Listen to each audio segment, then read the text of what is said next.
Let's talk about Sam Darnold and the Minnesota Vikings. Right now, this team is 3-0. I'm not going to say they're going to go out there and be a major playoff force. But this team right here, they got something special going on with the offense and the defense as well. Sam Darnold in the last 3 games has thrown 8 passing touchdowns to just 2 interceptions. Against the Houston Texans, he had 4 passing touchdowns. This is the Sam Darnold that went to USC.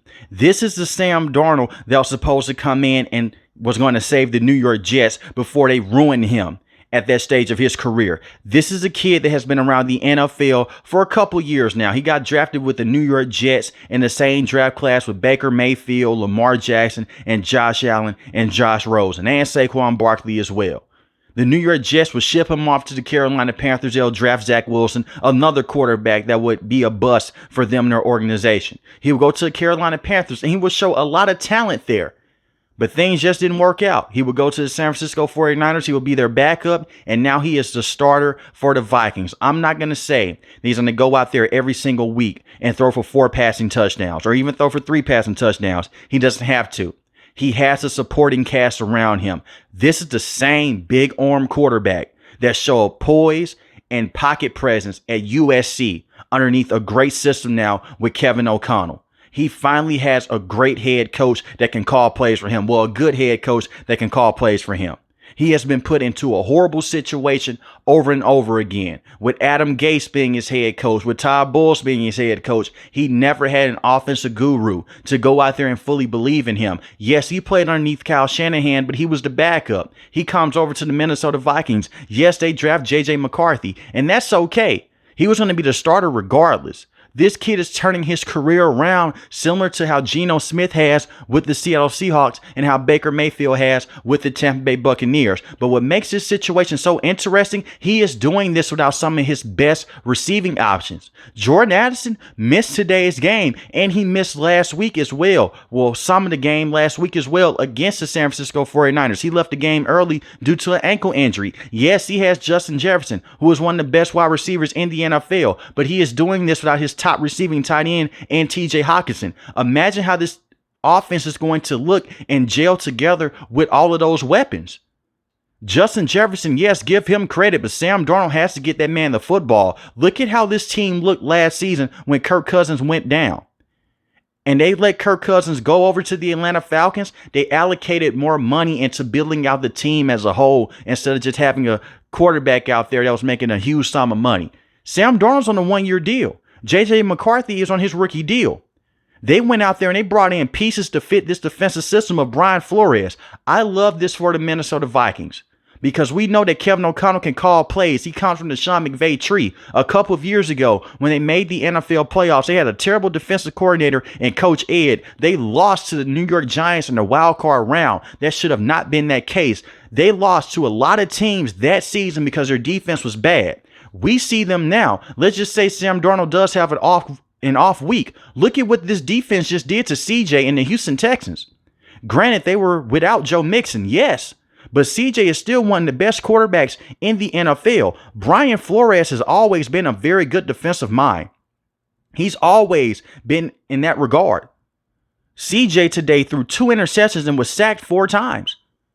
And Brian Flores schemes up pressure. This is a defense that was without some of their top pass rushers. Dallas Turner missed today's game, dealing with an injury. Ivan Pace Jr. also missed time as well at the linebacking spot. A very good linebacker in terms of tackling. Yes, you have Jonathan Grenard, Jerry Tillery. You also have Harrison Phillips as well, and Jonathan Bullard. But Dallas Turner was going out there making key plays. Look at what he did against the San Francisco 49ers. You can't count this team out. You can say the 49ers were dealing with injuries, so were the Minnesota Vikings. And they went against the Houston Texans today, and they were still dealing with injuries, and they have won these games in great fashion. They would have beat the San Francisco 49ers by more of a margin if they did not have a fumble in the red zone area. This is a dangerous team. And the way that Brian Flores has his defense playing right now is great. They're playing great defense. And they're playing very good offense as well. The secondary has looked great. Whoever wanted to go out there and sign Stephon Gilmore a couple of weeks ago, they deserve a raise because he has looked like a true number 1 corner, and he is. Yet again, he fits this system to the T. Byron Murphy Jr. was a very good cornerback last season. This is year number 2 underneath Brian Flores. He looks very good. Cameron Bynum looks very good as well. Harrison Smith is an older player, but he's a veteran. He's savvy, especially with those crossing routes, and he can still hit hard as well. And you can put him in the linebacking spot as well. He's a versatile safety to have. The thing is this with the Minnesota Vikings defense, they have missed on so many players in the secondary from guys like Andre Booth. They've missed on Lewis Sign. So to see guys like Cameron Bynum go out there with Byron Murphy, who you got in free agency a couple of years ago, that's a great thing to see. You also have Andrew Van Ginkel as well, who was very good with the Miami Dolphins when Brian Flores was the head coach. The defense is getting them over the hump with their offense as well. This is going to be a hard team to beat because they could put up massive points with just Justin Jefferson and Jordan Addison. Imagine what they can do with TJ Hockenson when he comes back into the fold. You also have Jalen as well, who is a very good speed wide receiver. When I look at this running game, that is what I've been most impressed by. I've always been a big Sam Darnold fan. But when you look at this running attack with Aaron Jones and you look at Ty Chandler, Aaron Jones right now is averaging 5.4 yards a carry, 228 rushing yards on the season, 1 rushing touchdown. And you know he has a lot to play for with how the Green Bay Packers did him. He wanted to stay with the Packers. And now he has transitioned into becoming a Minnesota Viking. He's all in. And Ty Chandler is a very good running back as well. Last season, they could not get a push up front with their offensive line. Now they can. They had Cam Akers at the running back spot. They couldn't run the football consistently enough to help out Kirk Cousins. So they put the football in harm's way. The passing attack with Kevin O'Connell has always been good. And the rushing department has been solid as well. Just last year was an outlier. Dalvin Cook was a very good running back when Kevin O'Connell was calling plays. The problem was he started to slow down a little bit, so he moved off of him. And he hasn't been the same running back since then. I look at this offensive line. You have 2 very good tackles as well. Christian Darrisaw is very good in his own right. Brian O'Neill is solid at the right tackle position. They have good players. Do not sleep on the Minnesota Vikings. This is a very tough division. You have the Detroit Lions. You have the Green Bay Packers. Yes, right now the Chicago Bears are having a tough time scoring points with Caleb Williams. And I feel bad for that kid.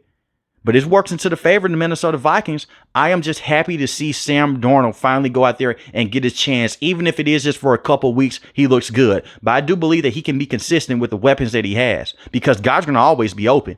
Even when you run that press man coverage, good luck doing that against a route runner like Justin Jefferson and against a guy like Jordan Addison. Good luck doing that. You have 2 number 1 wide receivers. And you have a top receiving tight end in the NFL who is still missed time. And he's coming off of that torn ACL injury. When he's 100%, TJ Hockenson will remind people why he is still one of the best tight ends in the NFL at receiving the football. So far, so good for the Minnesota Vikings. They're 3-0, and this team is not a fluke. They went out there and they beat 2 tough teams back to back. And they got to do this one at home in front of their fans. But let me know in the comment section below, how do you guys feel about Sam Darnold and the Minnesota Vikings long term? If you're new to the channel, hit the subscribe button. If you like the video, hit the like button. Most importantly, want each and every last one of you guys stay safe, stay positive. Thanks for watching the video, guys. God bless. Peace.